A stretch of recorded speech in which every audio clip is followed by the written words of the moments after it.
5 años del deshielo frustrado entre Estados Unidos y Cuba. ¿Cómo están, amigos? Bienvenidos a Noticias Importantes, su diario informativo. El acercamiento entre Estados Unidos y Cuba, anunciado en diciembre de 2014, dejó muchos frutos, algunos de los cuales que todavía sobreviven a la llegada de Donald Trump a la Casa Blanca. El anuncio sacudió al mundo. Estados Unidos y Cuba dejaban de lado más de medio siglo de hostilidad y restablecían sus relaciones. Lo que surgió fueron 2 años de deshielo, pero el proceso se estancó con la llegada al poder de Donald Trump, que ha devuelto a ambos países a sus viejas trincheras y ha reavivado una desconfianza difícil de dispersar. 5 años después, aún sobreviven algunos frutos históricos del proceso de acercamiento anunciado el 17 de diciembre de 2014 por el entonces presidente de Estados Unidos, Barack Obama, y el de Cuba, Raúl Castro. Las relaciones diplomáticas siguen vigentes, las embajadas abiertas y hay una cooperación limitada en temas como el narcotráfico o medio ambiente. Pero los rencores entre los viejos enemigos de la Guerra Fría han vuelto a instalarse en ambas capitales, alimentados por la política electoral en Estados Unidos, la crisis en Venezuela y el misterio relacionado con la salud de los diplomáticos. Estas son las claves para entender los últimos 5 años de relación bilateral.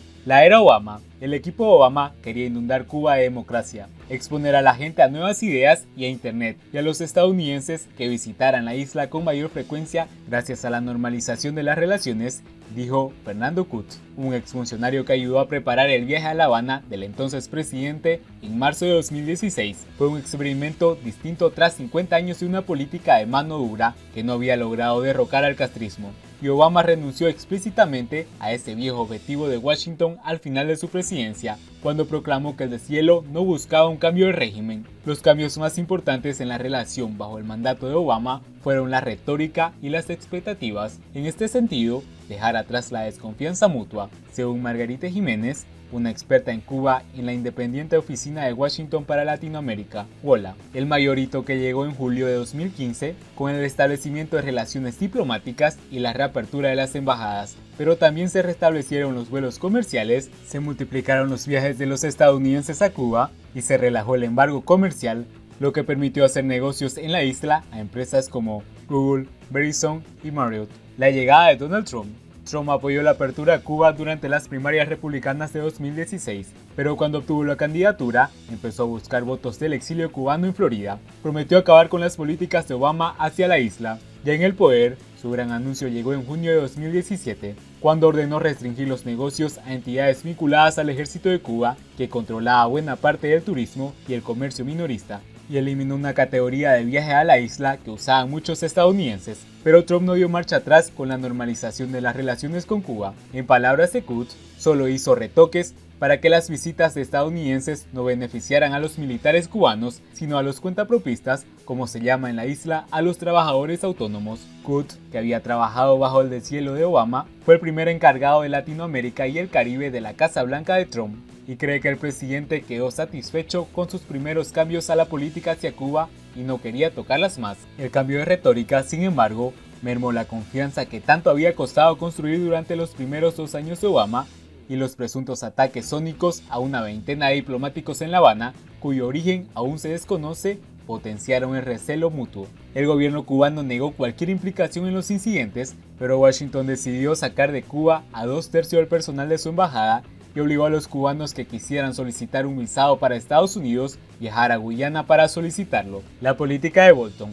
En marzo de 2018, John Bolton, conocido por su animadversión al gobierno cubano, se convirtió en un asesor de seguridad nacional de Trump. Su discurso en Miami en noviembre de ese año confirmó lo que muchos esperaban: un recrudecimiento de la política hacia Cuba que quedó enmarcada en una supuesta troika a la tiranía junto a Venezuela y Nicaragua. Bolton responsabilizó a Cuba de mantener en el poder a Nicolás Maduro en Venezuela, lo que dio pie a sanciones al transporte de petróleo a la isla y hasta el propio Raúl Castro. También hubo límites a las remesas y 2 golpes fuertes al sector turístico en la isla: el veto a los cruceros y la prohibición de los vuelos comerciales a cualquier aeropuerto fuera de La Habana. En mayo, pese a la fuerte oposición de la Unión Europea, la Casa Blanca abrió la puerta por primera vez a las demandas de las compañías extranjeras ante tribunales de Estados Unidos por el control de propiedades que se expropiaron en Cuba a ciudadanos estadounidenses. El resultado, según Kut, ha perjudicado a muchos cuentapropistas a los que Estados Unidos quería ayudar con el deshielo.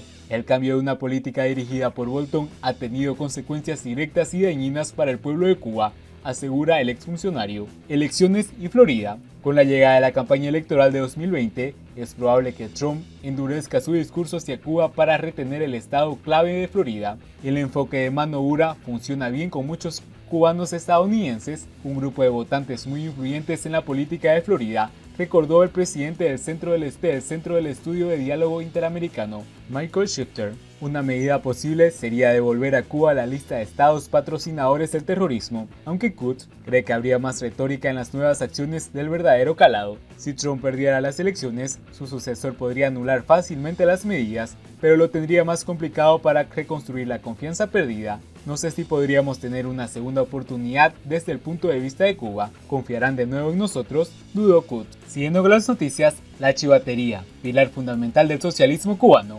Entrometerse en la vida del otro ha sido una constante en 60 años. El chisme, la calumnia, son frutos del entorno marcado por la falta de principios. La delegación, chivatería, sigue siendo un episodio triste del contexto actual cubano.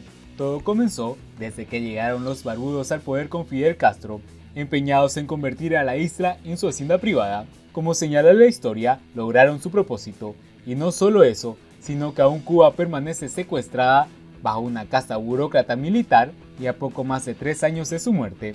De no ser por el encadenamiento de una extensa red de chivatos a lo largo y ancho de la isla, desde la creación de los Comités de Defensa de la Revolución, CDR, a principios de la década del 60 de la pasada centuria, el modelo de reminiscencias estalinistas, implantado por quienes se presentaron como nuestros salvadores, no hubiese prevalecido hasta el día de hoy. La única diferencia entre las huestes de soplones de aquella época y las que existen hoy día es que antes el servicio era por convicción y ahora se ejecuta tras una mezcla de amenazas y chantajes. El soplón acepta su rol después de un interrogatorio de la policía que expone una serie de acciones cometidas al margen de la ley. Y es que en Cuba, salvo muy contadas excepciones, la sobrevivencia, la dependencia de las incursiones en el mercado negro o de algún proceder que se sale del mercado legal establecido bajo la sombra del partido único. En términos relativos, pocos llegan a escabullirse a esta especie de camisas de fuerza que condicionan la disponibilidad de contribuir a agriarle la vida a cualquiera con la promesa de recibir un perdón por las faltas cometidas. Por lo tanto,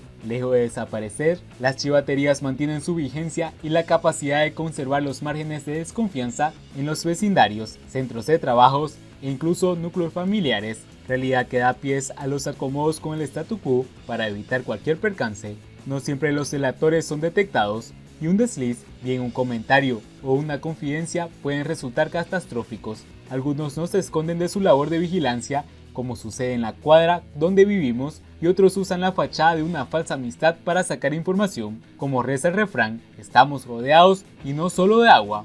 Alguien nos vigila, apostando tras las rejillas de una ventana o algún sitio que no logramos advertir. No es paranoia, es simplemente una versión caribeña y en tiempo real de la distopía discreta de George Orwell en su libro de 1984. Entrometerse en la vida del otro ha sido una constante en más de 6 décadas de revolución socialista. El chisme y la calumnia son frutos de un entorno marcado por la falta de ética y de principios morales. El vigilante de hoy puede ser vigilado mañana, lo cual implica que las dudas pueden llegar a convertirse en bastiones infranqueables que impidan el fluir de una verdadera amistad. La pasividad de los cubanos promedios ante un escenario abandonado para las protestas antigubernamentales tienen sus razones, y una de ellas radica en la creación y la permanencia de un estado policial en el que la condición de ciudadanos es pura ficción.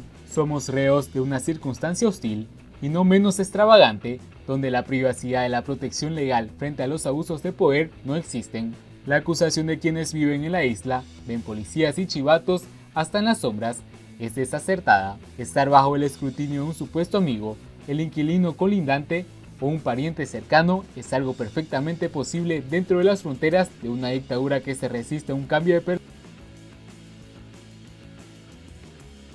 Si el contenido es de tu agrado, por favor no olvides suscribirte, dejarnos un buen like y compartir nuestro contenido. Si tienes alguna sugerencia para mejorar el contenido de nuestro canal, por favor escríbenos en la caja de comentarios. Si te gustaría saber acerca de un tema específico, por favor escríbenos en los comentarios. Así termina nuestro diario informativo del día de hoy. Nos vemos en el siguiente informe.